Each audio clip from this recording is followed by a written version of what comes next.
Kembali setelah 10.000 tahun kultivasi. Bab 328 hingga bab 333. Bab 328, usir mereka semua. Pada saat ini, kabar bahwa Wang Quan dipatahkan keempat anggota tubuhnya dan Su Youhang dikirim ke rumah sakit telah sampai ke ketua delegasi Zonghai, Ye Weihao. Kamar Ye Weihao masih terang benderang. Ia sedang membahas masalah ini bersama beberapa pejabat tinggi dan pengusaha kaya. Omong kosong.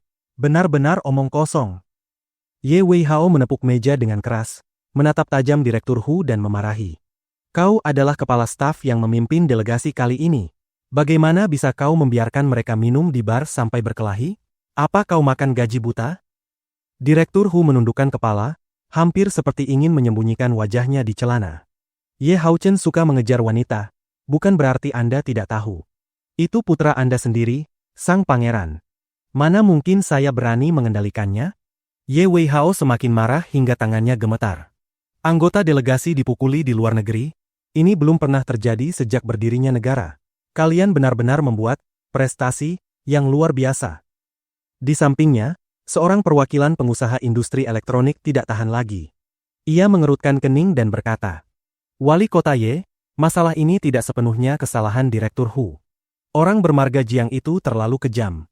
Hanya karena sedikit perselisihan, ia langsung mematahkan keempat anggota tubuh Wang Quan. Kami bahkan tidak sempat bereaksi. Teknik Su Youhang sudah sangat hebat, tapi tetap bukan tandingannya. Lagi pula, dia adalah Tuan Jiang dari Jinling, metodenya sangat menakutkan. Siapa yang berani menghentikannya? Tunggu, Tuan Jiang yang mana?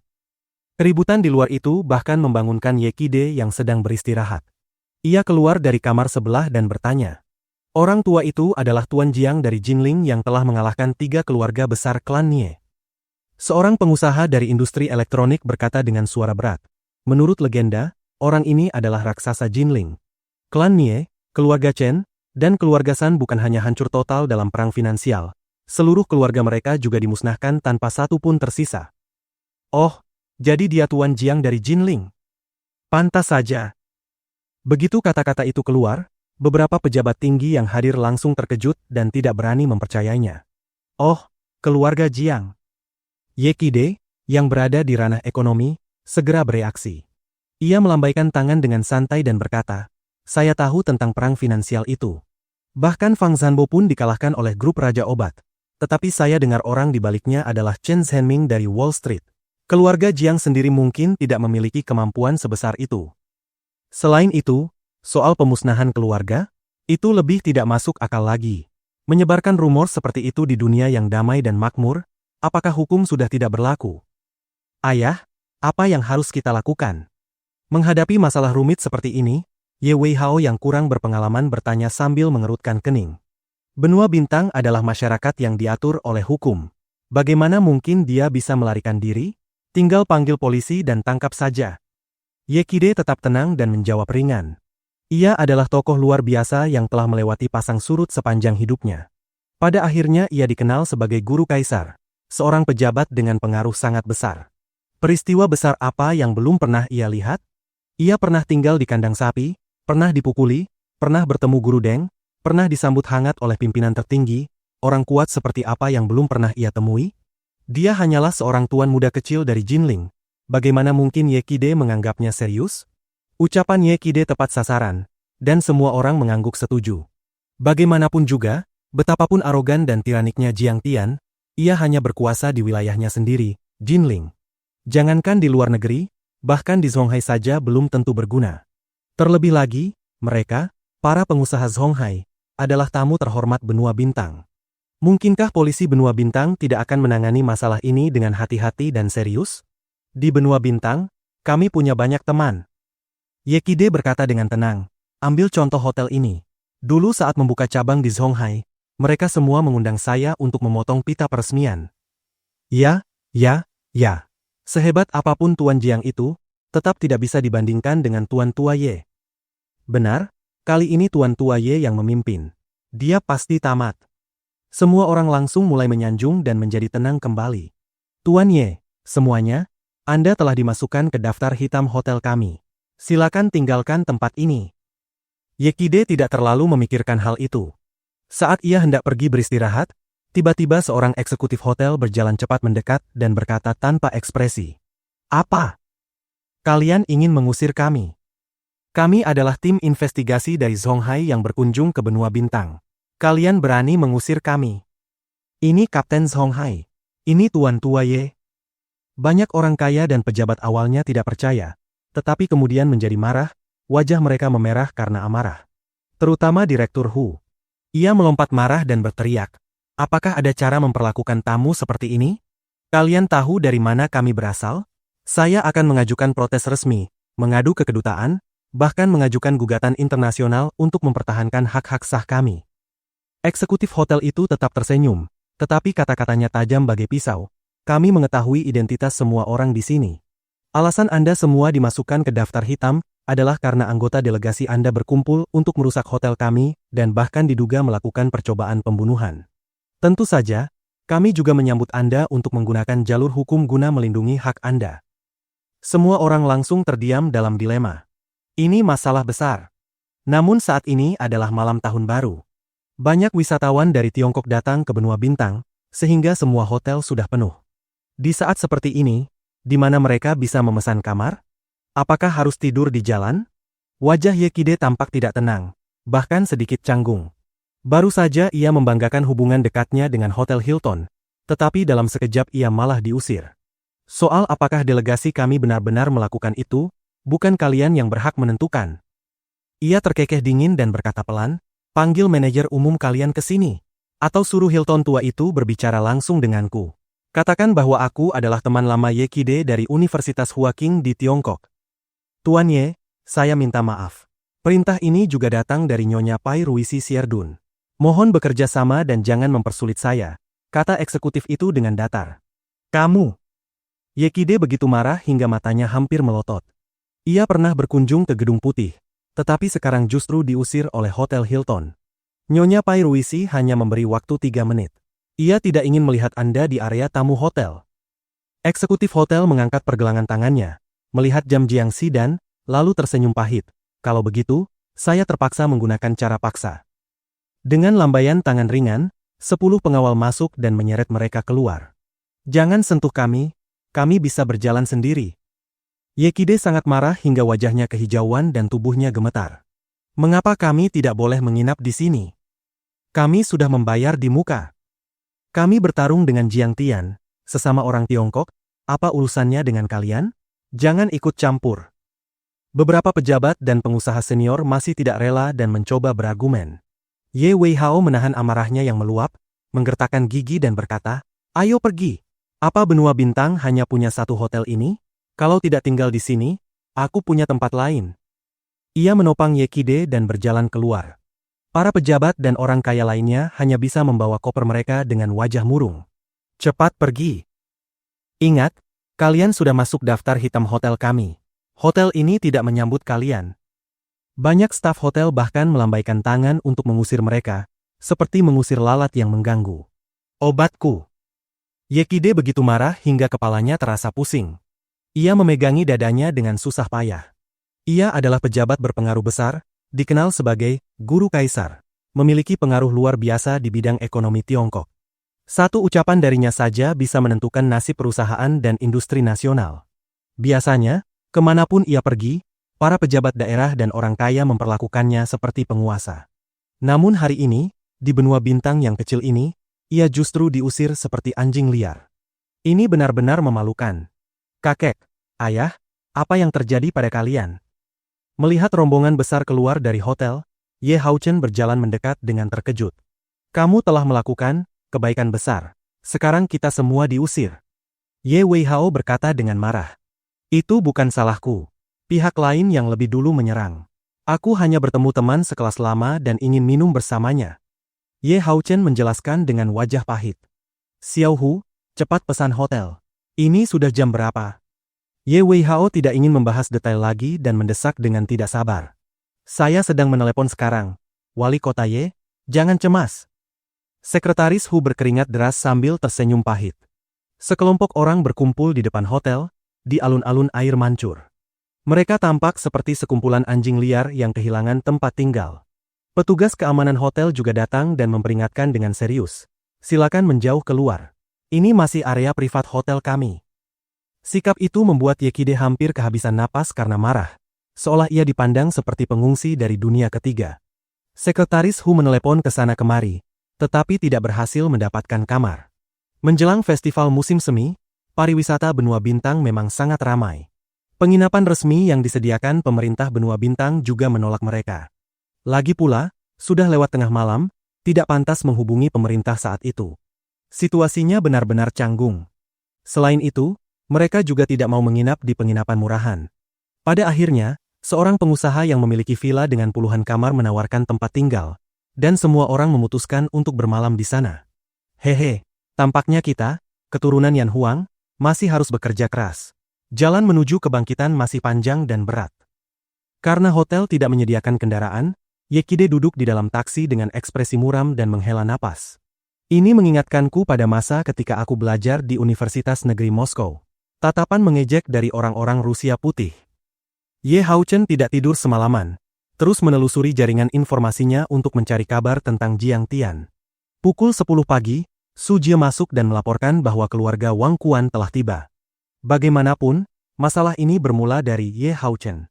Ia segera meminjam mobil milik salah satu orang kaya dan melaju menuju rumah sakit Santa Maria di Benua Bintang. Unit perawatan intensif. Ayah Wang Quan, Wang Tianhe, penasihat hukum senior nomor 1 di Zhonghai, berdiri di lorong dengan wajah berkerut, menatap Wang Quan di dalam ruang perawatan. Di bangku samping, ibu Wang Quan dan pacarnya menangis terisak-isak. Kakeknya, Wang Pingjiang, juga berwajah pucat dan hanya bisa menghela napas. Mereka datang dengan pesawat charter mahal. Bagaimanapun, luka Wang Quan terlalu parah, ia hampir meninggal di meja operasi. Tianhe, dokter mengatakan, nyawa Wang Quan bisa diselamatkan, tetapi ia hanya akan bisa hidup di ranjang sakit seumur hidupnya. Bajingan bermarga Jiang itu terlalu kejam. Tidak berperi kemanusiaan, benar-benar melanggar hukum, kata ibu Wang Quan dengan penuh kebencian sambil menangis. Wang Tianhe terdiam lama. Wajahnya muram seperti langit sebelum badai, memancarkan aura yang menakutkan. Bab 329, kerjasama atau tidak. Di samping, wajah Ye Haochen dipenuhi kesedihan saat berkata, Paman Wang, masalah ini terjadi karena saya. Keluarga Ye tidak akan tinggal diam. Wang Tianhe benar-benar pantas disebut penasihat hukum nomor 1 di Zhonghai. Ia menepuk bahu Ye Haochen dan berkata, Xiao Ye, ini bukan salahmu. Orang bermarga Jiang itu terlalu arogan. Dia benar-benar memukuli satu-satunya putraku sampai seperti ini. Ye Haochen mengangguk. Ayah saya sudah mengirim seseorang ke Suzhou untuk menyampaikan pesan. Saya rasa sekretaris Fen tidak akan membiarkan keluarga Jiang dari Jinling lolos begitu saja. Oh, jika saudara Wei Hao sudah turun tangan, maka segalanya akan jauh lebih mudah. Wajah Wang Tianhe menunjukkan secercah kegembiraan. Ye Wei Hao adalah pejabat daerah yang sangat berpengaruh. Ucapannya berbobot besar. Bahkan sekretaris Fen pun akan memberinya muka. Kali ini, aku akan membuatnya mati tanpa tempat pemakaman, kata Wang Tianhe dengan penuh kebencian. Di sampingnya, kakek Wang Quan, Wang Pingjiang, bersandar pada tongkatnya. Ia melambaikan tangan dan berkata, Wei Hao menggunakan hubungan di pihaknya, tetapi kita tidak boleh hanya mengandalkan itu. Biarkan Ye Baoshi turun tangan. Oh benar, Ye Baoshi. Menyebut nama itu, wajah Wang Tianhe langsung berseri. Dulu saat saya belajar di Kennedy School of Government, Universitas Harvard, dia adalah peneliti tamu di sana. Hubungan kami selalu baik. Sekarang dia adalah penasihat hukum nomor 1 di Benua Bintang. Bahkan Departemen Kepolisian Benua Bintang mengundangnya sebagai penasihat hukum. Benar, Xiao Ye pernah datang ke Tiongkok untuk menangani beberapa kasus internasional terkait Benua Bintang. Saya juga pernah membantunya. Wang Pingjiang mengangguk. Dengan sikap seolah-olah ahli strategi Zhu Giliang, ia berkata dingin, aku dengar orang bermarga Jiang itu sangat berkuasa di Jinling. Tapi ini Benua Bintang. Sekuat apapun dia, di sini dia tidak bisa bergerak bebas.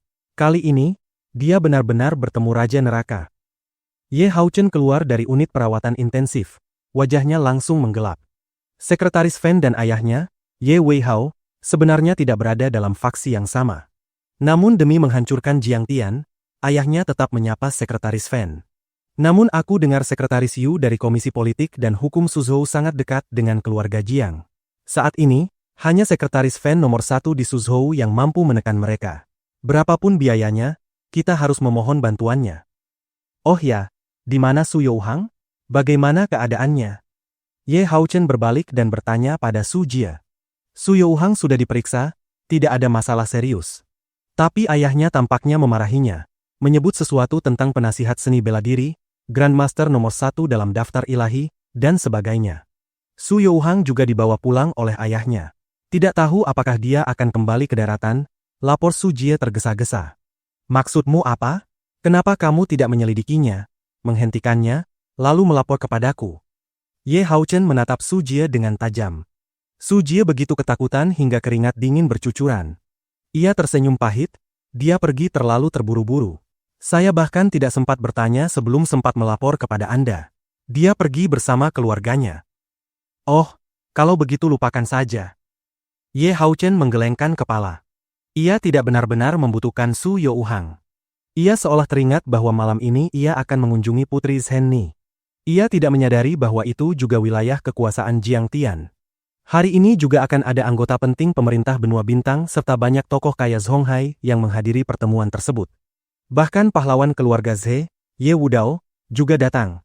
Pada saat itu, tempat itu sepenuhnya akan menjadi wilayahnya. Sekuat apapun Jiang Tian, bagaimana mungkin ia bisa membalikan keadaan?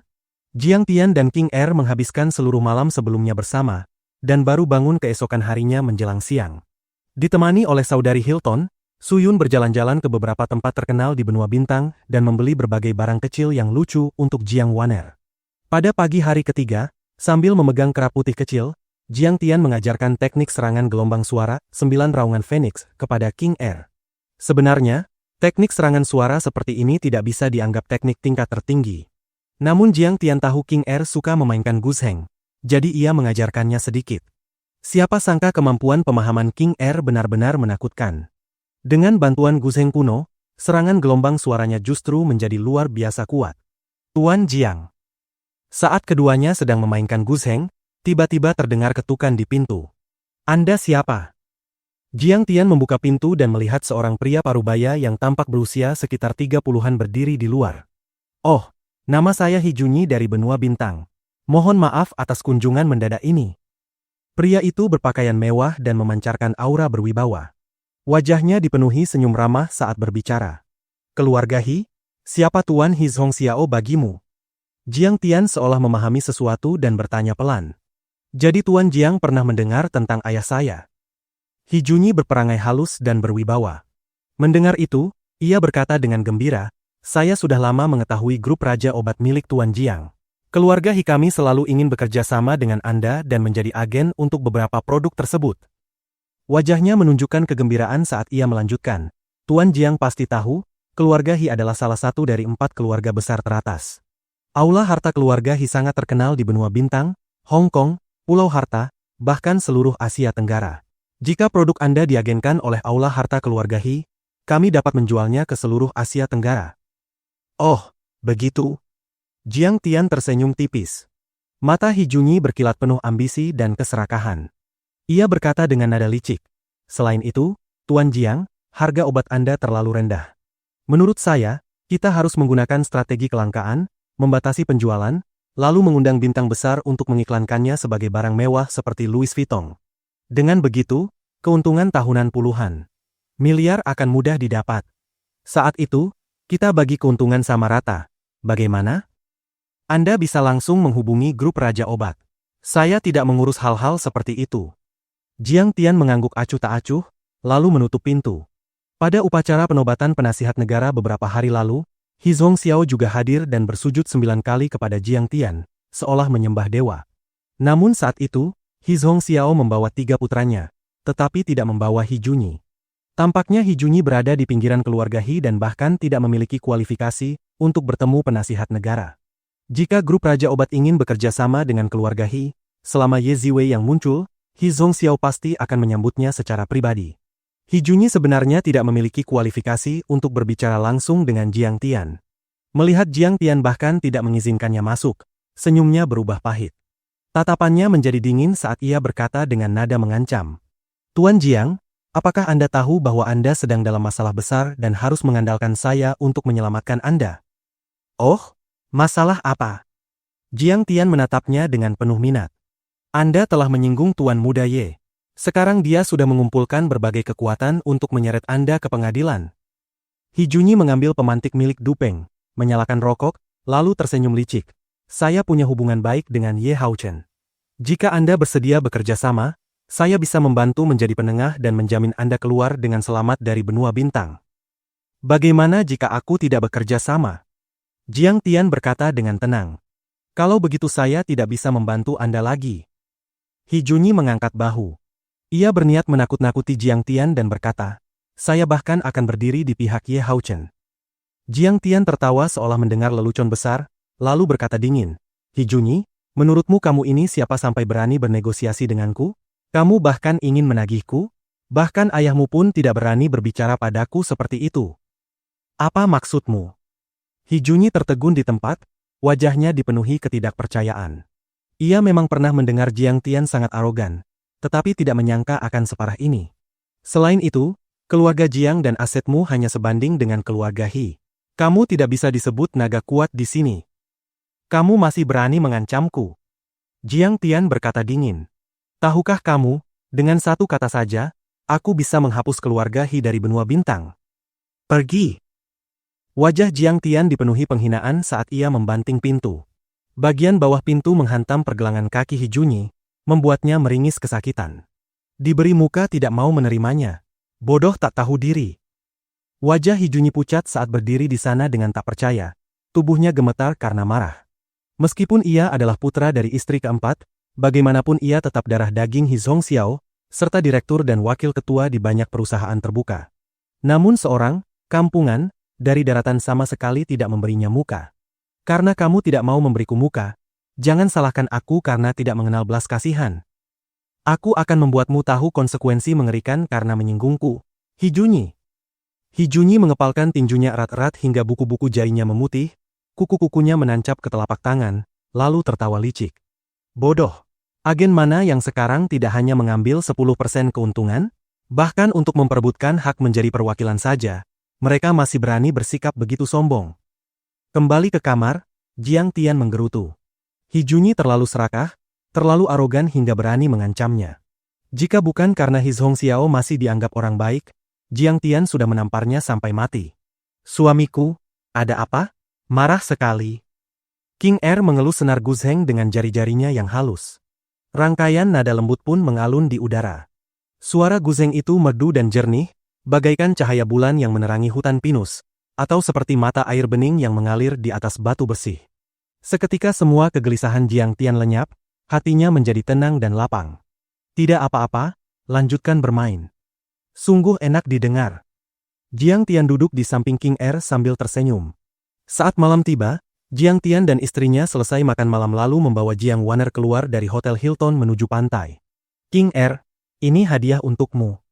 Kamu suka? Kapal ini sebentar lagi akan menjadi kapal Ratu Sueking. Jiang Tian menunjuk kapal pesiar bernama Putri Zhenni yang berlabuh di teluk dan berkata sambil tersenyum. Indah sekali. Suamiku, kamu hebat. King Er menggenggam tangan besar Jiang Tian dan tersenyum bahagia. Wow, kapal besar sekali. Mata Jiang Wanner membelalak kegirangan. Ayo naik. Jiang Tian tertawa. Saat itu, Pai Ruisi Sierdun tersenyum dan berkata, Tuan Jiang, ada satu hal lagi yang perlu saya laporkan kepada Anda. Katakan. Jiang Tian menjawab ringan. Delegasi pemerintah dan bisnis Songhai juga berada di kapal pesiar ini hari ini. Mereka sedang bernegosiasi dengan pemerintah benua bintang mengenai pendirian zona perdagangan bebas. Pai Ruisi Sierdun tersenyum dan melanjutkan. Pemerintah benua bintang memesan kapal ini 3 bulan lalu, jadi saya tidak bisa menolak di menit terakhir. Malam ini mereka ingin mengadakan jamuan perayaan. Namun jika Tuan Jiang tidak ingin bertemu mereka, bahkan jika saya harus membayar penalti, saya bisa mengusir mereka. Oh, aku tidak tahu sebelumnya. Jiang Tian tertawa lalu berkata, tapi tidak masalah. Kebetulan aku juga ingin bertemu mereka. Tak lama kemudian, sebuah perahu cepat datang. Jiang Tian dan Zhao Sueking masing-masing menggenggam tangan Jiang Wanner di kiri dan kanan saat menaiki perahu, lalu naik ke kapal pesiar. Yang tidak ia ketahui adalah bahwa Ye Haochen dan rombongannya sudah lama menunggunya. Bab 330, Direktur Penjilat Ulung. Setelah 2 hari negosiasi yang melelahkan, rencana pembangunan zona perdagangan bebas antara Zhonghai dan Benua Bintang pada dasarnya telah disepakati. Banyak pejabat dan elit bisnis merasa seolah baru saja menyelesaikan maraton, lelah tetapi lega. Saat ini, di aula jamuan kapal pesiar, serta di lantai dansa terbuka di dek, para pejabat dan orang kaya sedang minum dan mengobrol dengan gembira. Jika pembangunan zona perdagangan bebas berhasil, saya khawatir wali kota Ye akan langsung masuk ke perhatian pimpinan pusat dan segera menjadi nomor 1 Zhonghai. Benar. Setelah zona perdagangan bebas Zhonghai terbentuk, pasti akan menarik lebih banyak negara dan wilayah untuk bergabung, dan ekonomi Zhonghai akan melesat pesat. Banyak orang kaya dan pejabat mengelilingi Ye Haochen seperti bintang mengelilingi bulan, wajah mereka dipenuhi senyum menjilat. Wali kota Ye bahkan belum berusia 50 tahun, masih muda dan kuat. Dengan prestasi politik sebesar ini, ditambah dukungan tuan tua Ye, dalam 5 tahun ia bisa menjadi sekretaris dan masuk biro pusat.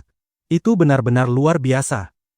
Semua orang memamerkan kemampuan menjilat masing-masing. Pujian berwarna-warni mengalir seperti gelombang.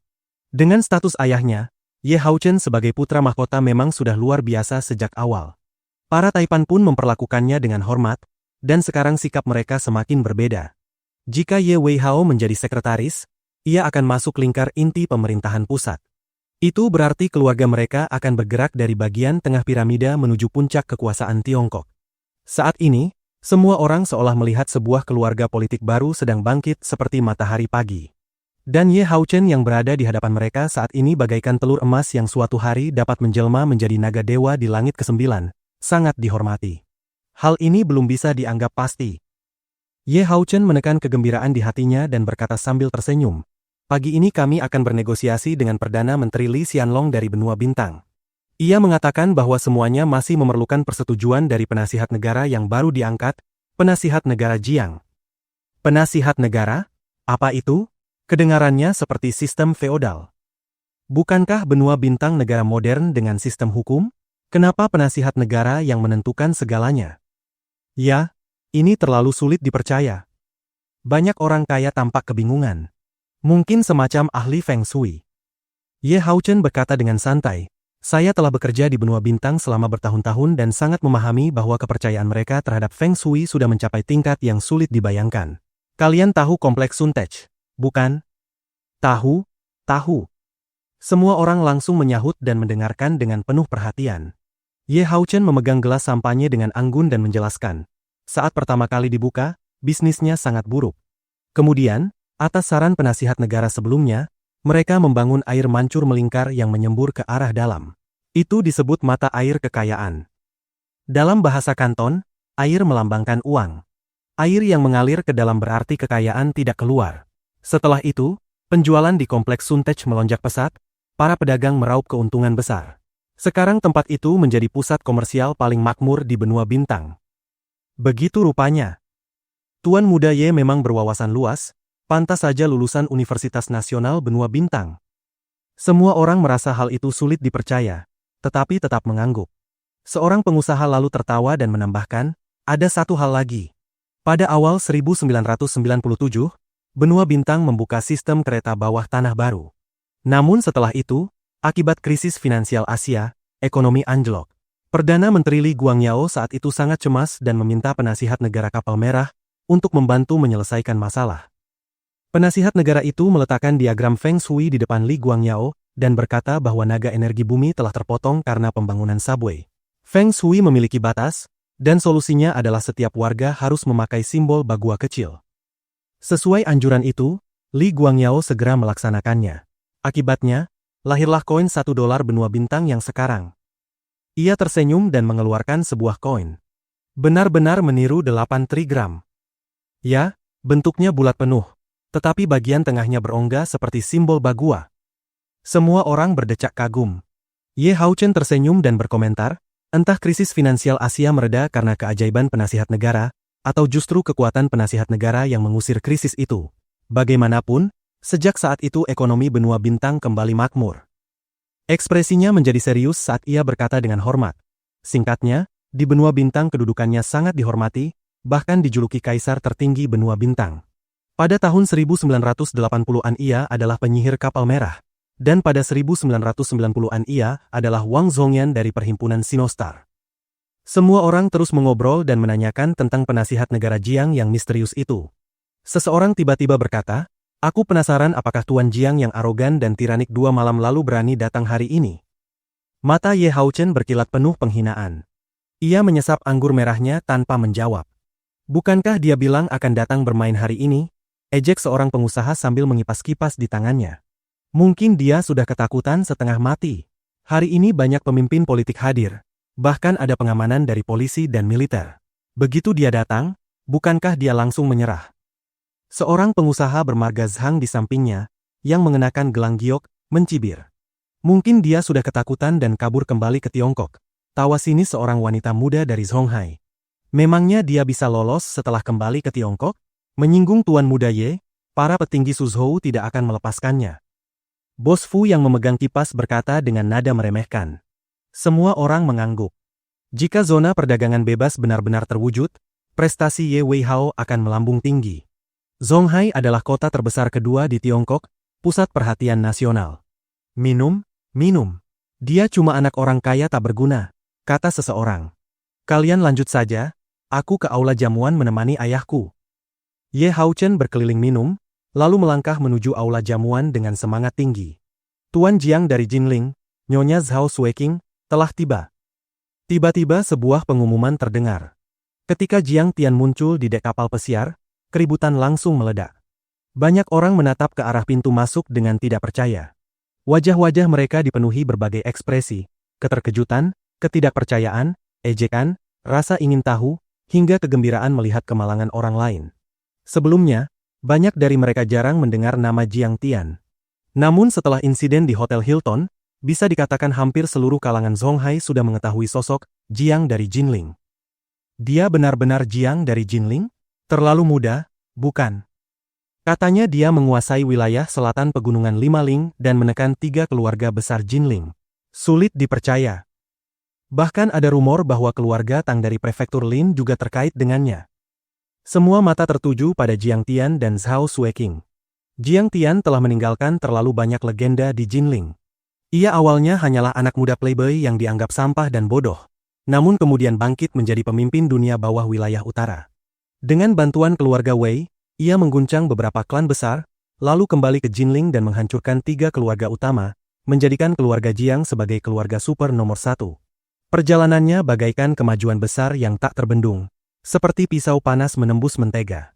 Kecepatannya melesat seperti roket, seolah tak terkalahkan. Ada banyak rumor tentang dirinya. Sebagian orang mengatakan ia adalah anak haram petinggi pusat, ada pula yang mengatakan ia diadopsi oleh seorang ahli ilmu gaib dan sejak kecil dilatih dalam seni ilahi. Meskipun banyak yang tidak mempercayainya, rumor-rumor itu tetap tersebar luas dan diyakini oleh sebagian orang. Itu wajar saja.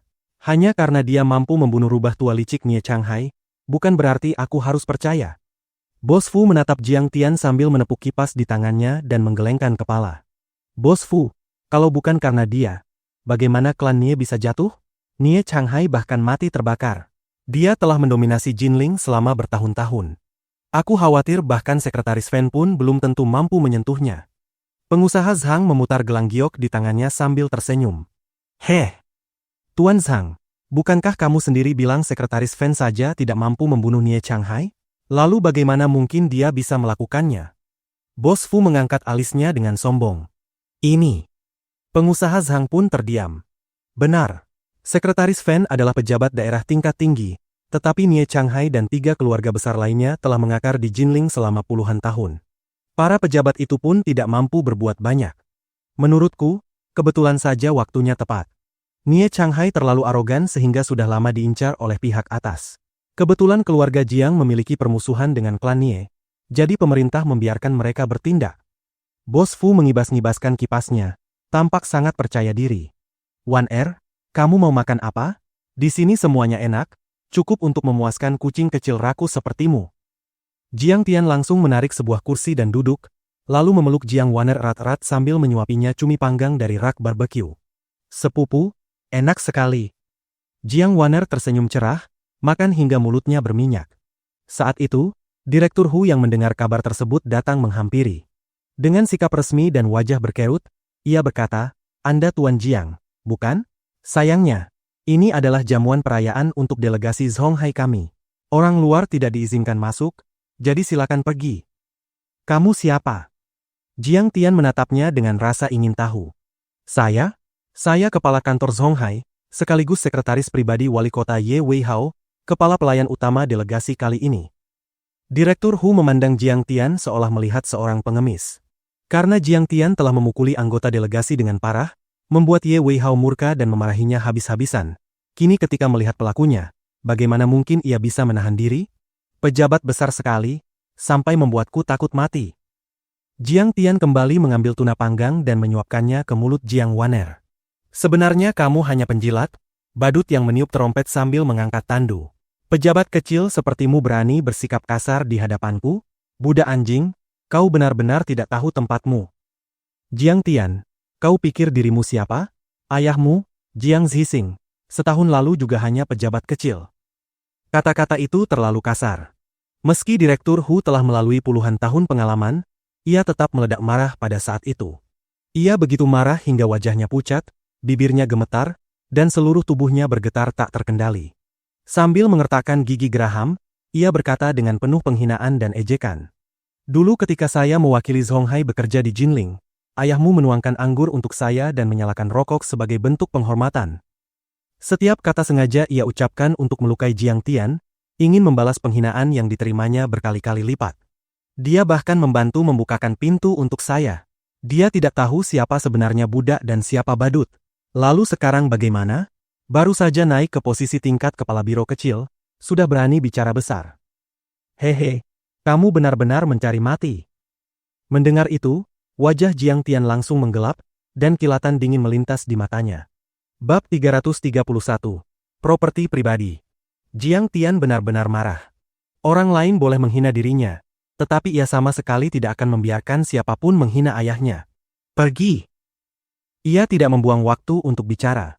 Tangannya langsung melayang dan menampar keras. Dengan jeritan memilukan, mulut Direktur Hu dipancarkan darah. Ia terpental seperti anjing mati, tubuhnya kejang-kejang dan lama tidak bisa bangkit. Semua orang gemetar dan tertegun. Sombong, terlalu sombong. Berani menampar Direktur Hu di depan umum. Bukankah ini keterlaluan? Kau berani memukulku. Direktur Hu merangkak bangun, menutupi wajahnya yang bengkak, menatap Jiang Tian dengan tidak percaya. Bukan karena kita sesama keturunan Yan Huang yang bertemu di negeri asing, melainkan karena kamu sudah mencari mati. Jiang Tian mengambil handuk basah yang diberikan King Er. Seolah tangannya kotor, ia mengusapnya perlahan dan teliti, lalu berkata dengan acuh tak acuh. Bagaimana ini? Orang-orang dari dinas keamanan bahkan tidak bisa berbuat apa-apa, mereka semua dipukuli olehnya dan masih dirawat di rumah sakit. Panggil polisi. Polisi tidak akan sempat datang, kan? Lebih baik panggil petugas keamanan kapal. Saat semua orang kebingungan, sebuah suara terdengar, Nona Pai Ruisi telah tiba. Direktur Hu mengusap darah di bibirnya lalu berjalan maju dengan marah.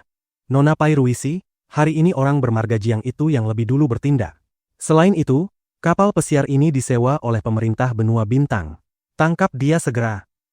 Semua orang tahu delegasi mereka sudah masuk daftar hitam Hotel Hilton. Tetapi kapal pesiar Putri Zhenni bukan milik hotel, sehingga mereka masih memiliki hak menggunakannya. Lagi pula, mereka adalah tamu terhormat yang diundang pemerintah benua bintang. Bagaimana mungkin Pai Ruisi berani menyinggung mereka? Usir dia. Arogan dan kejam, kata-katanya kotor.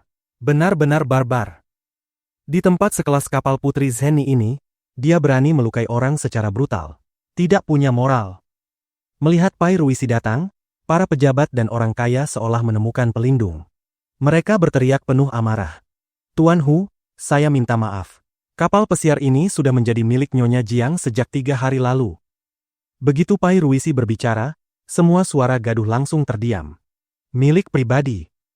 Semua orang terpaku, seolah disambar petir. Pai Ruisi berdiri seperti seorang putri yang memandang rendah kerumunan, tersenyum tipis dan berkata, pemerintah benua bintang dan Anda semua hanyalah penyewa.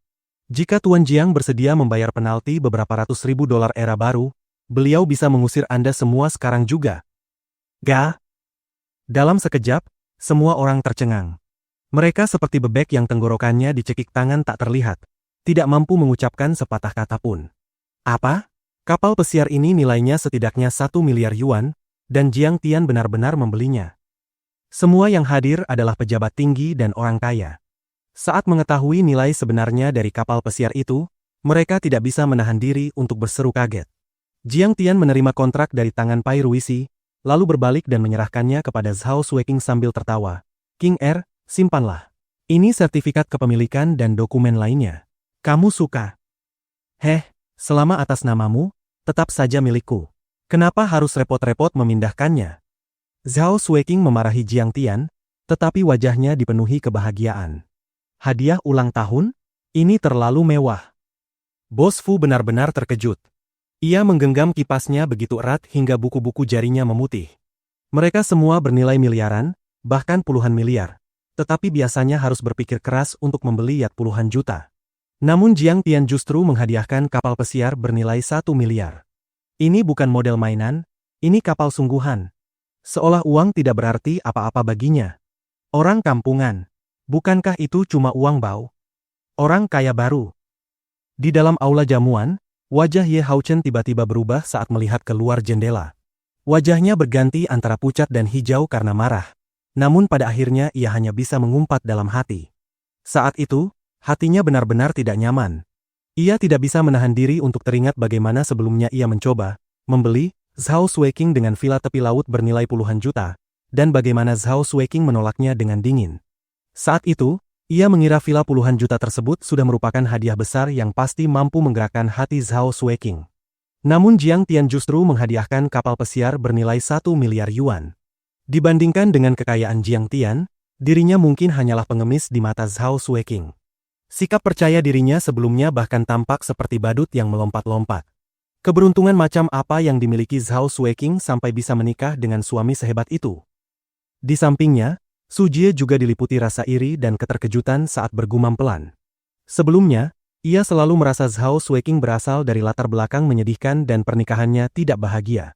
Sebaliknya, ia sendiri menikah dengan generasi kaya kedua dan memiliki pekerjaan bergaji tinggi, sehingga merasa superior dan puas diri.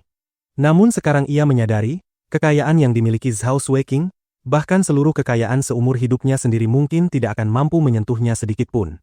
Itu adalah sesuatu yang bahkan tidak berani ia bayangkan. Baik, Jiang Tian, kau memang hebat. Kau benar-benar berani. Di dek kapal, Direktur Hu memaksakan diri untuk tenang lalu berkata dengan senyum palsu. Tapi aku bukan tokoh utama hari ini. Kalau kau masih bisa keluar dari sini dengan ekor di antara kakimu, maka tamparan tadi darimu akan kuanggap tak ada artinya. Pada saat itu, seorang pria parubaya berwajah dingin dengan aura luar biasa berjalan keluar dari aula jamuan. Senior Kounsel Wang, Anda sudah datang. Begitu ia muncul, semua pejabat dan orang kaya yang hadir segera berdiri, menangkupkan tangan, dan memberi salam hormat. Bahkan Direktur Hu pun buru-buru menyingkir ke samping. Kau Jinling Jiang itu. Wang Tianhe memandang Jiang Tian dari atas ke bawah dan berkata dingin. Benar. Jiang Tian bahkan tidak repot-repot memandangnya. Seolah-olah sisa minyak di sudut bibir Jiang Waner jauh lebih penting daripada orang itu. Master Jiang, aku Wang Tianhe, pendiri firma hukum Zonghai Tongxin, dan juga ayah dari Wang Kuan, putraku yang keempat anggota tubuhnya kau patahkan. Wang Tianhe tak mampu menahan amarahnya lagi. Dengan wajah pucat karena marah ia membentak. Aku ingin bertanya padamu, kebencian apa yang kau miliki terhadap putraku sampai kau memukulnya sekejam itu? Apakah kau tidak memiliki hukum di matamu? Perlu alasan untuk memukulnya. Jiang Tian berkata acuh tak acuh. Memang aku yang melakukannya. Lalu kau mau apa? Kalau punya nyali, gigit saja aku. Ia menyeka mulut Jiang Waner dengan tisu, lalu menjentikannya. Dengan suara, ciak, kertas kotor itu menempel tepat di wajah Wang Tianhe. Master Jiang, kau terlalu sombong. Tahukah kau bahwa bahkan ibumu, Nyonya Zhang Wanjing, sekalipun bertemu denganku, tidak akan berani bersikap tidak hormat seperti ini. Wang Tianhe begitu marah hingga seluruh tubuhnya gemetar. Gigi-gigi baja di mulutnya hampir hancur karena digertakkan. Ia bisa dikatakan sebagai tokoh nomor 1 dalam litigasi hukum perdata dan komersial di negeri ini. Bahkan para orang kaya dengan aset puluhan miliar pun harus memperlakukannya dengan hormat layaknya tamu agung. Ditambah lagi wibawa ayahnya, para pejabat provinsi dan kota hingga sekretaris pemerintahan pun harus berhati-hati terhadapnya. Namun saat ini, Jiang Tian justru meremehkannya. Heh, menurutmu siapa dirimu, Wang Tianhe, sampai layak mendapatkan penghormatan dari keluarga Jiangku? Aku sudah sangat berbelas kasihan pada putramu. Jiang Tian mengambil piring buah, mengupas anggur satu persatu dengan santai, ekspresinya tetap dingin. Kau masih berani mengatakan putraku belum cukup menderita? Wang Tianhe begitu marah hingga hampir pingsan. Ia membentak. Kalau kau tidak menunjukkan belas kasihan, apa kau berniat memusnahkan seluruh keluarga Wang kami? Benar. Menghadapi kata-kata keras itu, Jiang Tian dengan tenang mengucapkan satu kata. Begitu kata itu keluar, seluruh tempat langsung jatuh ke dalam keheningan yang mematikan. Semua orang tercengang, tidak percaya dengan apa yang mereka dengar. Walaupun keluarga Jiang kaya, dalam hal politik, terutama pengaruh di bidang hukum, bagaimana mungkin mereka bisa dibandingkan dengan keluarga elit Songhai? Terlebih lagi ini di benua bintang, bukan di Jinling miliknya. Namun ia berani melontarkan kata-kata sesombong itu, memusnahkan satu keluarga sepenuhnya? Master Jiang ini memang berbakat, tetapi terlalu sombong dan terlalu percaya diri. Tuan Jiang, Anda benar-benar arogan. Anda boleh saja semaunya di Tiongkok, tetapi ini benua bintang, masyarakat yang diatur oleh hukum. Pada saat itu, sebuah suara suram terdengar. Seorang pemuda bangsawan yang anggun dan berwibawa, dengan sikap tenang dan terpelajar, berjalan mendekat dengan langkah mantap. Ya Tuhan, bukankah itu He Junyi dari benua bintang? Seru banyak orang begitu melihatnya muncul. Benar, keluarga He adalah salah satu dari 4 keluarga besar teratas di benua bintang. Dan He Junyi juga dikenal sebagai salah satu dari 4 tuan muda ganas benua bintang bersama Kuo Changsheng. Sepertinya dia mengenal Jiang Tian, dan tampaknya ada konflik di antara mereka. Jiang Taichu pasti tidak akan bisa keluar dari benua bintang kali ini. Kenapa dia sampai berani memprovokasi para tokoh benua bintang? Semua orang berbisik dengan terkejut. Keluarga Zonghai, keluarga Wang, dan keluarga Su saja sudah merupakan 3 kekuatan besar yang ia singgung, dan sekarang bahkan ada He Junyi dari benua bintang yang memimpin pihak lawan. Tuan Jiang, apakah sekarang Anda menyesal telah menolak saya kemarin? Sepanjang jalan, He Junyi memancarkan aura yang kuat, membuat orang otomatis memberi jalan. Sayangnya, di dunia ini tidak ada obat penyesalan.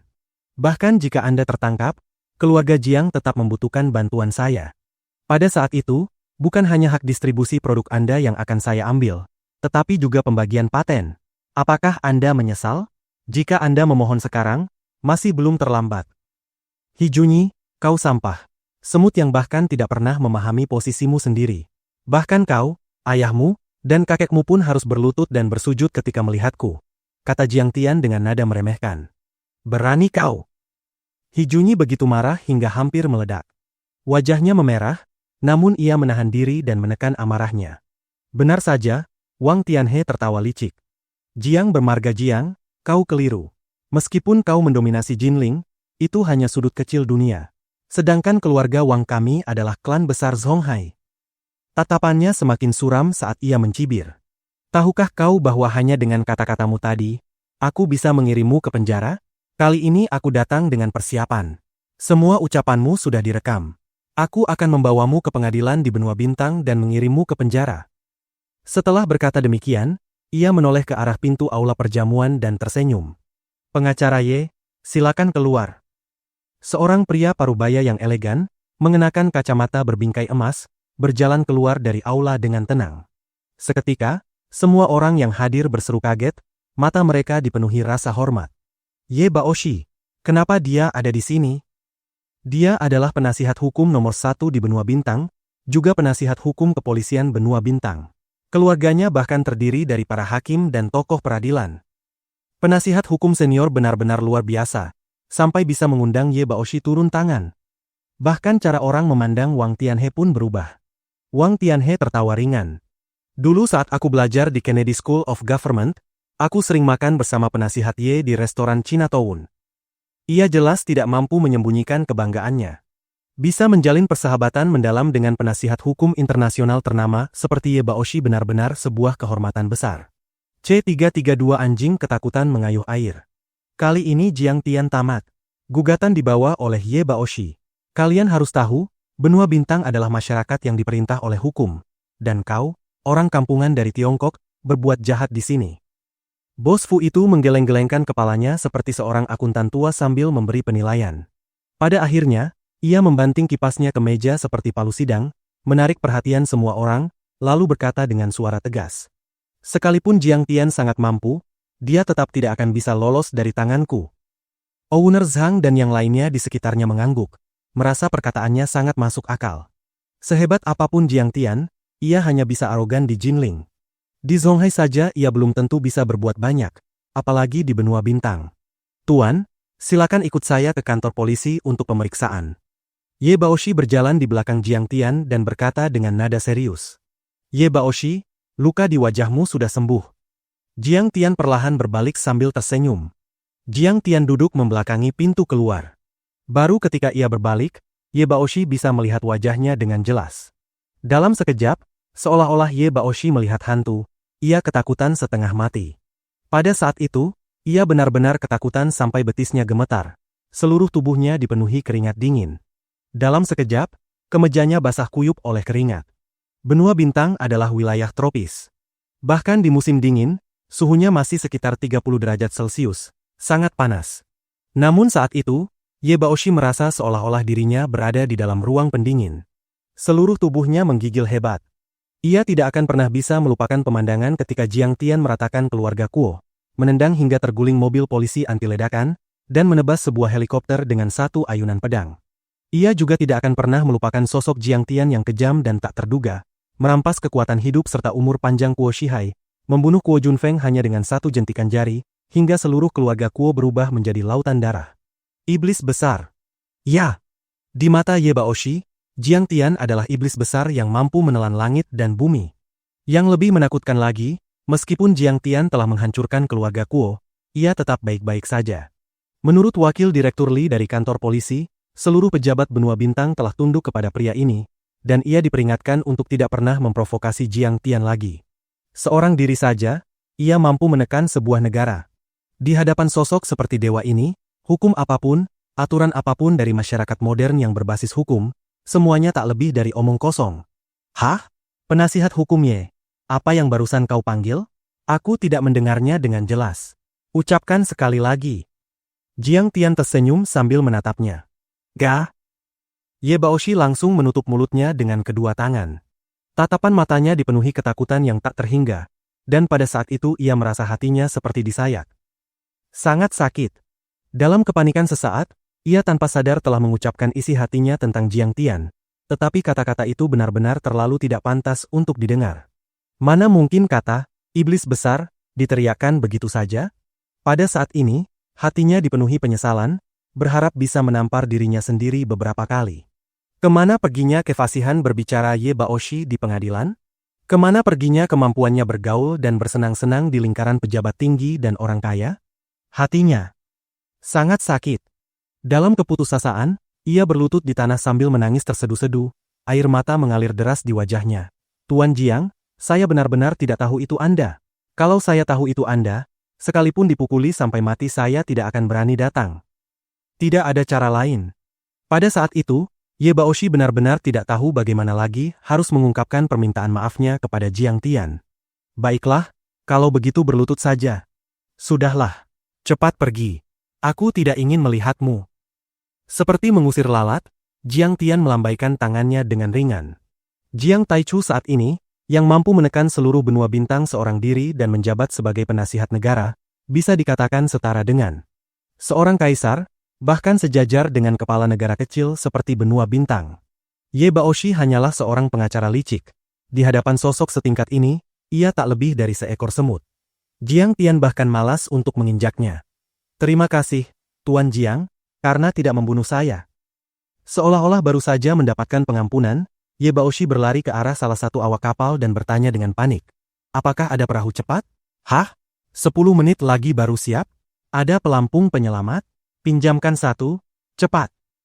Di bawah tatapan semua orang yang tidak percaya, Ye Baoshi mengenakan pelampung penyelamat ke tubuhnya. Kemudian ia melompati sisi kapal dan jatuh ke laut, menghilang tanpa jejak. Beberapa menit kemudian, ia muncul kembali ke permukaan sambil memuntahkan seteguk air laut. Kedua kakinya bergerak cepat, menggunakan gaya renang anjing, berenang mati-matian menuju pantai. Ia berenang sangat cepat, dan dari waktu ke waktu menoleh ke belakang menatap Jiang Tian dengan wajah penuh teror. seolah-olah yang mengejarnya bukan manusia, melainkan seekor hiu putih raksasa. Dari situ terlihat betapa takutnya ia terhadap Jiang Tian. Penasihat hukum Wang, inikah andalanmu? Sayangnya, sepertinya tidak terlalu berguna. Jiang Tian menyesap jus buahnya sambil tersenyum, memandang wajah Wang Tianhe yang pucat. Bos Fu, menurutmu apa yang sebenarnya terjadi? Ye Baoshi sampai ketakutan seperti itu. Pemilik Zhang menggenggam gelang gioknya erat-erat, merasa bahwa kejadian hari ini benar-benar terlalu dramatis. Pertama, Direktur Hu bertindak dan langsung ditampar hingga terbang oleh Jiang Tian, lalu Nona Pai Ruisi datang dan memberikan pukulan telak. Kemudian, penasihat hukum nomor 1 Zhonghai memanggil Ye Baoshi sebagai bantuan, Qi Junyi dari benua bintang juga berdiri memimpin barisan. Tetapi pada akhirnya semuanya tetap runtuh seperti air mengalir, tak satu pun mampu menekan Jiang Tian. Bos Fu pun pusing. Bahkan dengan pengalamannya, ia tidak dapat memahami apa yang sebenarnya sedang terjadi. Ia hanya bisa mengernyitkan alis dan berkata, "Aku dengar Tuan Jiang adalah seorang ahli ilmu gaib, dan benua bintang memang sangat percaya tahayul." Ketika Ye Baoshi mendengar tentang kemampuan gaib dari Tiongkok, wajar saja kalau dia ketakutan. Kalau begitu bukankah berarti Tuan Jiang sudah sepenuhnya membalik keadaan? Pemilik Zhang tersenyum. Belum tentu. Tetua Ye, dewa besar ini, belum muncul. Bos Fu menggelengkan kepala dengan licik. Percakapan semacam ini terdengar dari segala arah di dek. Semua orang memperhatikan dengan saksama. Tiba-tiba, dari pintu masuk aula perjamuan terdengar suara pengumuman. Tetua Ye Qide, Wali Kota Ye Weihao, dan Tuan Ye Haochen keluar untuk bersulang. Begitu suara itu terdengar, seluruh hadirin tertegun. Baik di dek maupun di pintu aula perjamuan, semua orang berdiri dan menoleh ke arah tersebut. Terlihat seorang pemuda tinggi tegap menopang seorang lelaki tua berambut putih penuh, mengenakan setelan hitam, berjalan keluar dari kabin mewah. Di sisi lelaki tua itu, Ye Weihao mendampinginya. Tetua Ye. Tetua Ye keluar. Banyak orang kaya dan pejabat tinggi yang hadir terkejut, wajah mereka berubah. Bahkan Tetua Ye sendiri turun tangan untuk menekannya. Berapa banyak orang di Tiongkok yang mampu menahan itu? Tuan Jiang benar-benar dalam bahaya. Bos Fu menepuk pahanya sambil tertawa, seolah semuanya sudah sesuai perkiraannya. Sepanjang jalan, Ye Qide menyapa semua orang. Sesekali ia berbincang ringan, dan setiap kata yang diucapkannya penuh bobot, menunjukkan wawasan luas serta pandangan internasionalnya. Ia memang pantas disebut sebagai sarjana besar yang reputasinya terkenal di seluruh negeri. Para orang kaya dan pejabat tinggi yang dapat berjabat tangan serta berbincang dengannya merasa sangat tersanjung dan terhormat. Ini adalah sarjana puncak di bidang ekonomi Tiongkok, seorang tokoh elit yang pernah menjadi penasihat tingkat tinggi bagi Dewan Negara. Ia mampu memberi ceramah sekaligus menjadi staf penasihat bagi pemimpin tertinggi negara. Dapat dikatakan, setiap kata dan tindakannya mampu memengaruhi prospek perkembangan suatu wilayah atau bahkan seluruh industri. Ketika para pejabat tinggi bertemu dengannya, mereka semua harus dengan hormat memanggilnya Tetua Ye atau Profesor Ye. Akhirnya, Ye Qide menembus kerumunan dan berjalan menuju Jiang Tian. Ia memandang Jiang Tian dari atas dengan sorot mata tajam. Di bawah tatapan penuh hormat dari banyak orang, ia bertanya dengan mata berkilat, "Apakah kau Jinling Jiang yang legendaris itu?" "Aku." Bahkan ketika Ye Qide sendiri datang, Jiang Tian tetap tampak tenang. Ia terus menyuapi Jiang Waner seolah tidak terjadi apa-apa. Seakan-akan dunia yang luas ini hanya sebesar anak kecil di pelukannya. Benar-benar seorang jenius muda. Diabaikan seperti itu oleh Jiang Tian, Ye Qide sama sekali tidak marah. Ia mengamati Jiang Tian dengan saksama lalu menghela napas kagum. "Usiamu baru sekitar 20 tahun, bahkan lebih muda daripada para mahasiswa doktoral di bawah bimbinganku. Bahkan aku, seorang tua yang tinggal di Zhonghai, sudah lama mendengar nama besar Tuan Jiang." Tiba-tiba, nada bicaranya berubah. Tatapannya mendadak menjadi dingin, kilatan cahaya tajam melintas di matanya. "Aku dengar kau mahir dalam seni bela diri dan ilmu gaib, membunuh orang semudah membalikkan telapak tangan, bahkan memusnahkan seluruh keluarga. Benarkah itu?" "Benar. Lalu kenapa?" Untuk pertama kalinya Jiang Tian mengangkat kepalanya, dan tatapannya langsung bertemu dengan tatapan Ye Qide. Saat tatapan Ye Qide bertemu dengan mata Jiang Tian, jantungnya langsung menegang, dan seluruh tubuhnya tiba-tiba bergetar. Di seluruh Tiongkok, bahkan para putra keluarga berkuasa di balik tembok merah Yanjing pun sudah dianggap luar biasa bila mampu bersikap tenang tanpa rendah diri maupun sombong di hadapannya. Kebanyakan dari mereka justru seperti berjalan di atas es tipis, gemetar ketakutan, berhati-hati sampai berlebihan, bahkan sorot mata mereka pun setakut burung puyuh. Namun, tatapan Jiang Tian berbeda. Tatapannya acuh tak acuh, sangat acuh tak acuh, seperti dewa yang memandang seekor semut. Di matanya, nyawa manusia bagaikan rumput liar. Ia dapat membantai puluhan ribu orang sendirian tanpa berkedip. Di dalamnya juga terdapat ketenangan sekaligus aura dominasi yang menakutkan. Seolah satu orang saja mampu membunuh seluruh dewa dan Buddha di langit serta menghancurkan langit dan bumi. Ia bagaikan kaisar tersembunyi yang dapat mengendalikan hidup rakyat dan mengubah takdir dunia. Wajahnya sedingin bilah es purba, tidak bergerak sedikit pun.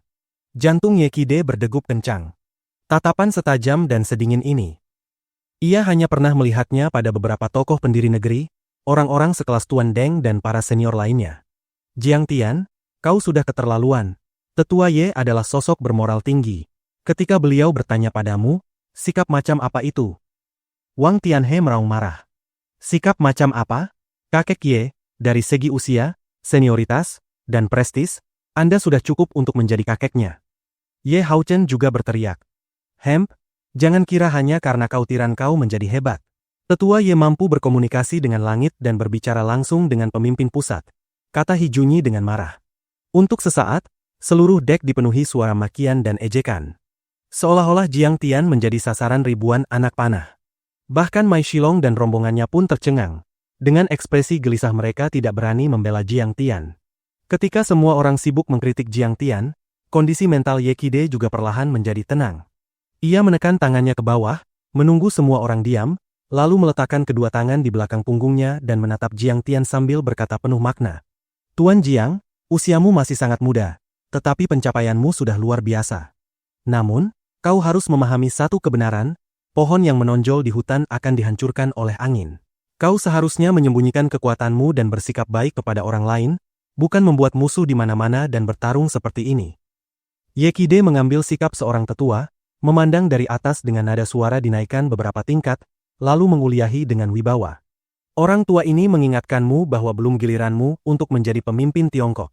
Tempat ini juga bukan wilayah Jinlingmu, apalagi tempat bagimu untuk bertindak sewenang-wenang.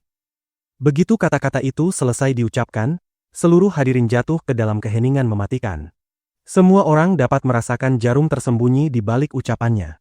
Bisa dikatakan, kata-katanya bagai tombak dan pedang yang berkilau, niat membunuh memancar ke segala arah.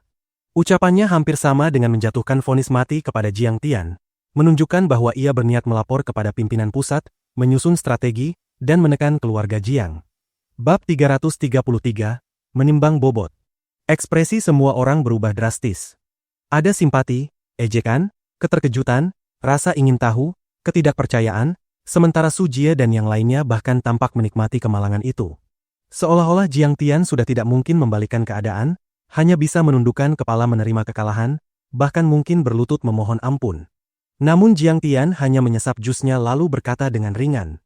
Siapa kau sampai berani menyebut dirimu, orang tua ini, di hadapanku? Kurasa lebih pantas memanggilmu, orang tua bangka. Apa? Apa yang kau katakan? Kau berani menghina tetua Ye? Tahukah kau sebesar apa kontribusinya bagi pembangunan ekonomi Tiongkok? Kurang ajar. Bodoh. Kakek Ye telah mencurahkan seluruh hidupnya untuk kemajuan negara, menghabiskan begitu banyak tenaga dan usaha. Kata-kata itu langsung menyulut amarah massa. Makian pun meledak dari segala arah. Mereka seakan ingin menghancurkan Jiang Tian sampai tulang belulangnya. Bahkan Yekide, yang biasanya sangat tenang, kini wajahnya berubah hijau karena marah, seolah-olah akan meledak kapan saja. Pengkhianat yang menyamar sebagai pelayan setia, tampak seperti pejabat loyal, tetapi sebenarnya pengkhianat negara. Jiang Tian mencibir, berdiri, lalu berkata, Pak Ye, boleh saya bertanya, apakah Anda yang mengusulkan sistem reformasi manajemen MBO? Semua orang tercengang. Cara berpikir Tuan Jiang benar-benar meloncat-loncat, barusan memaki, sekarang tiba-tiba berdiskusi akademis? Namun, berdiskusi ilmu ekonomi dengan Yekide? Bukankah itu sama saja memperagakan pedang di depan Guanggong? Ini benar-benar lelucon terbesar di dunia. Benar, saya. Yekide berkata dengan bangga, perusahaan milik negara menghadapi masalah ketiadaan pemilik nyata. Manajer profesional tidak punya dorongan untuk bekerja keras demi hasil. Hanya dengan menjadikan perusahaan itu milik pribadi barulah mereka memiliki motivasi. Omong kosong. Jiang Tian berkata dingin. Sebenarnya, perusahaan milik negara di Tiongkok sangat mirip dengan perusahaan terbuka di Amerika Serikat. Keduanya memiliki kepemilikan saham yang tersebar. Tapi di Amerika, apakah ada manajer profesional yang berani tidak bekerja dengan baik? Jika kinerjanya buruk, dewan direksi bisa langsung mencopotnya. Tidak seperti yang Anda katakan, seolah-olah direktur BUMN pasti tidak kompeten, dan menjadikannya pemilik perusahaan otomatis menyelesaikan semua masalah. Itu membalikan fakta. Tatapan Jiang Tian setajam pisau saat menatap Ye Qide, lalu berkata dengan tenang. Biar saya beri analogi sederhana. Perusahaan milik negara itu seperti sebuah rumah milik seluruh rakyat. Anda menyewa seorang pengasuh, yakni manajer, untuk membersihkannya. Tapi pengasuh ini tidak membersihkan dengan baik, rumah menjadi kotor dan berantakan. Lalu Ye Qide berpikir, berikan saja rumah itu kepadanya, jadikan miliknya, maka ia pasti akan membersihkannya dengan baik. Bukankah itu omong kosong? Semua orang terkejut. Ternyata Tuan Jiang bukan orang ceroboh, ia benar-benar memahami sesuatu. Tuan Jiang, saya akui Anda memiliki intuisi terhadap teori ekonomi, kata Ye Qide, tetapi itu hanyalah pemahaman yang sangat dangkal. Ye Qide sempat tertegun sejenak, lalu mencibir dengan wajah penuh ejekan. Pengasuh membeli rumah itu tentu harus membayar, setara dengan aset negara dialihkan ke bentuk lain dan disimpan sebagai uang tunai. Sudah menjadi konsensus bahwa BUMN harus mundur dari industri yang sepenuhnya kompetitif demi menghidupkan kembali perekonomian. Ada dua masalah yang harus dijelaskan. Jiang Tian berkata dengan tenang. Siapa yang menentukan harga rumah itu? Dari mana pengasuh mendapatkan uang untuk membelinya? Secara logika, harga rumah harus ditentukan oleh pemiliknya. Betapapun buruknya harga, setidaknya harus ada lembaga penilai independen yang memberikan penilaian adil dan objektif. Uang untuk membeli rumah juga harus benar-benar milik si pengasuh. Jika tidak cukup, seharusnya ia meminjam dari luar untuk membiayainya.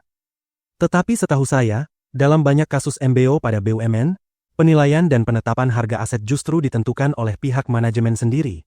Sumber pembiayaannya pun sering berasal dari dana perusahaan milik negara itu sendiri, atau jaminan aset BUMN yang mereka kendalikan.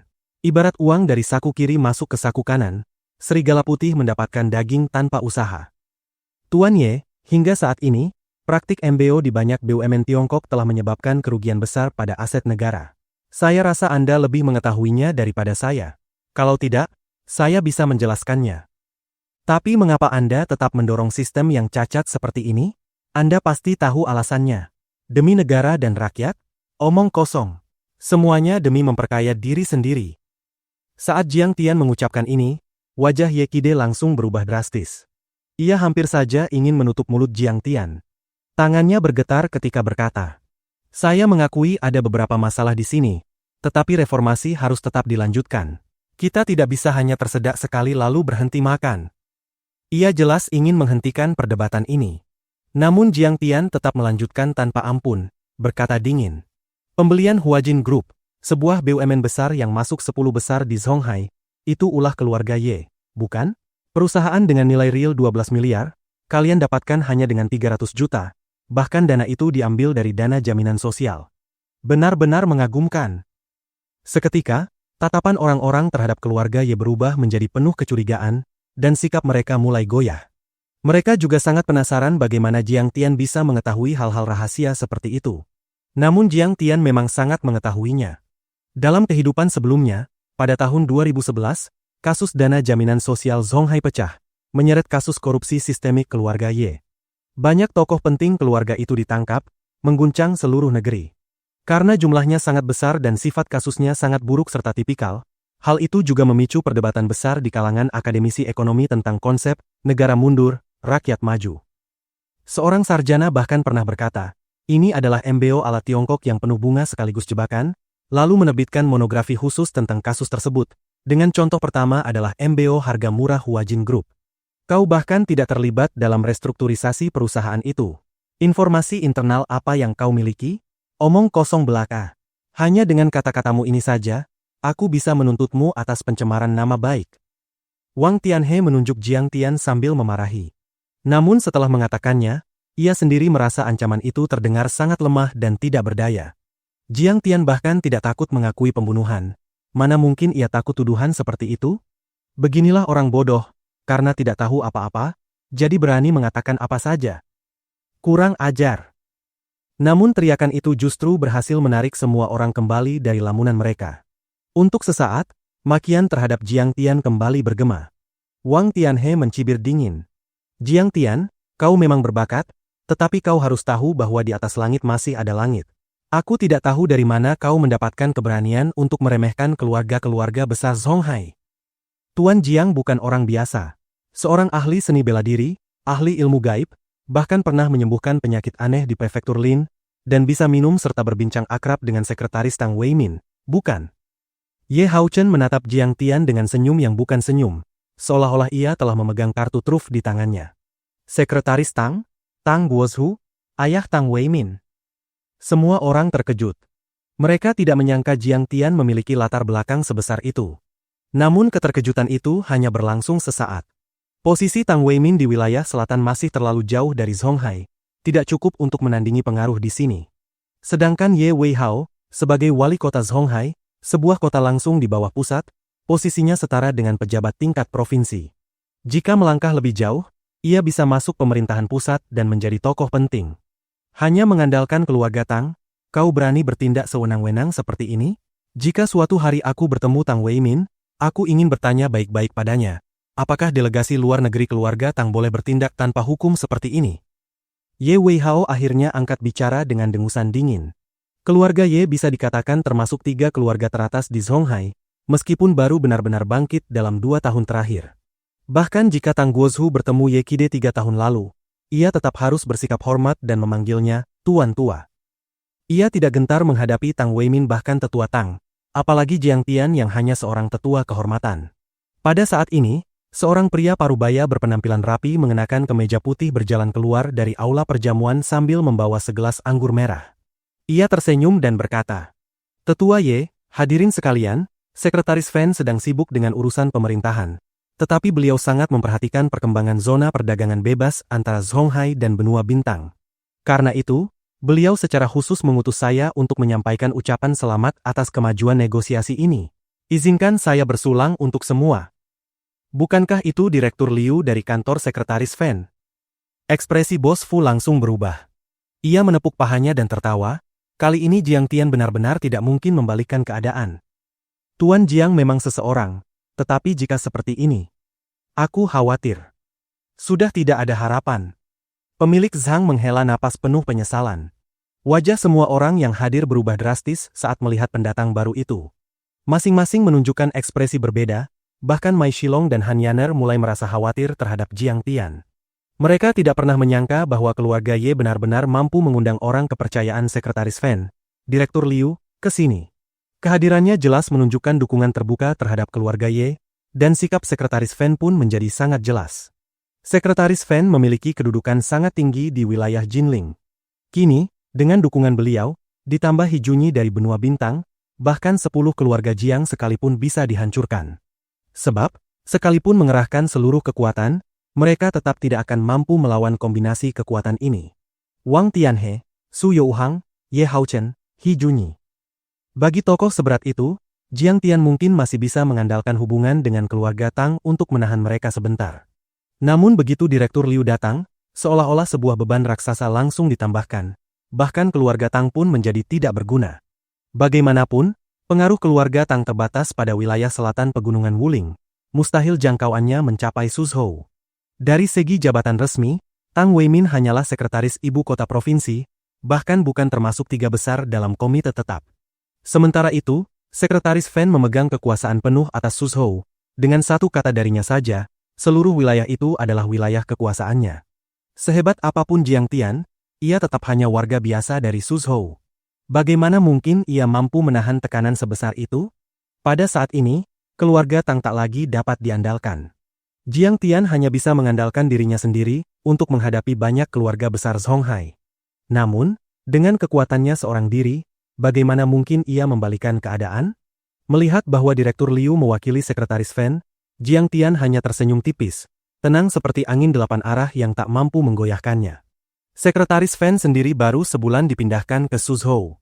Saat ulang tahun kakeknya dulu, bahkan ketika Cao Shixiong datang berkunjung, Sekretaris Fan pun tidak muncul. Kemungkinan besar ia bahkan tidak mengetahui detail keluarga Jiang. Mungkin karena memiliki hubungan dengan keluarga Ye, ia kini tiba-tiba mendukung mereka. Namun jika ia mengetahui kekuatan sebenarnya Jiang Tian dan keluarga Jiang, kemungkinan besar justru ia yang akan memilih mundur.